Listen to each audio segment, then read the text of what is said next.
शिवाजी महाराज की मनोज पाटलांचा आज आपल्या जानेफळ गावामध्ये आपण आता थोड्या वेळापूर्वी फटाके वाजून नारळ आणि साखर वाटलेली आहे। खुश खबर तुम्हाला सगळ्याला माहिती आहे।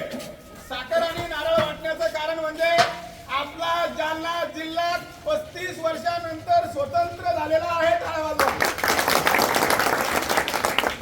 आणि आपले लोकांचे गोरगरिबांचे कैवारी सगळ्यांना आवडणारे गरिबांना चालणारे सगळ्या जाती धर्माला घेऊन चालणारे लोकप्रिय उमेदवार आपले डॉक्टर कल्याण काळे महाविकास आघाडीचे उमेदवार आता 1,17,000 मताने खासदार झालेले आहे। बांधवांनो, ही लढाई फक्त आणि फक्त गोरगरिबाने जिंकलेली आहे, बरोबर। या लढाईमध्ये सगळे श्रीमंत आपल्या विरोध बाजूला होते, सगळे धनदांडगे, सगळे 2 नंबर वाले, सगळे कमाई वाले, सगळे श्रीमंत आपल्या विरोधात होते। पण गोर गरीब जनतेने ही लढाई जिंकलेली आहे। त्यांच्यासाठी एकदा टाळ्या वाजवायच्या।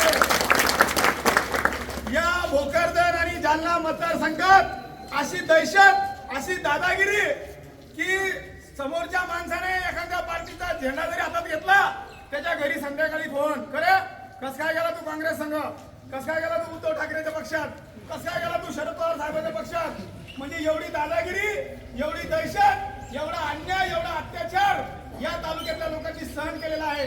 बांधवांनो, मी सुद्धा 6 निवडणुका जिंकलेलो आहे।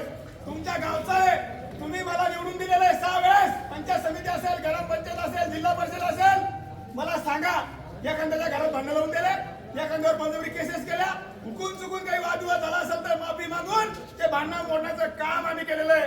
पण आपल्या विरोधी पार्टीने जातीवाद लावून दिला, मागासवर्गीय विरुद्ध पाटील भांडण लावून दिले, हिंदू विरुद्ध मुस्लिम भांडण लावून दिले। एक नाही अनेक कामं या ठिकाणी विरोधी पार्टीने केलेले। पण बांधवांनो, खूप दिवसानंतर गोर गरीबाचा माणूस या ठिकाणी निवडून आलेला आहे। मला एवढं सांगायचं, आपल्याला कोणाला त्रास द्यायचा नाही, कोणावर दादागिरी करायची नाही, कोणावर दहशत करायची नाही।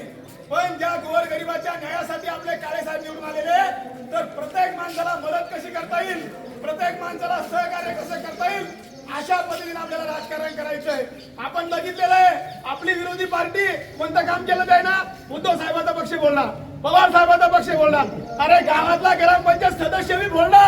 इतकं खालच्या थराचं राजकारण तरी पण जानेफळच्या लोकांनी पहिल्यांदा आपले 3 निवडून दिले, नंतर 9 निवडून दिले, पुन्हा 9 निवडून दिले। आणि मारुतीच्या पारावर सांगतो, पुन्हा 9चे 9, 9ला 2 पारावर सांगतो, तुम्ही तयारीला लागा।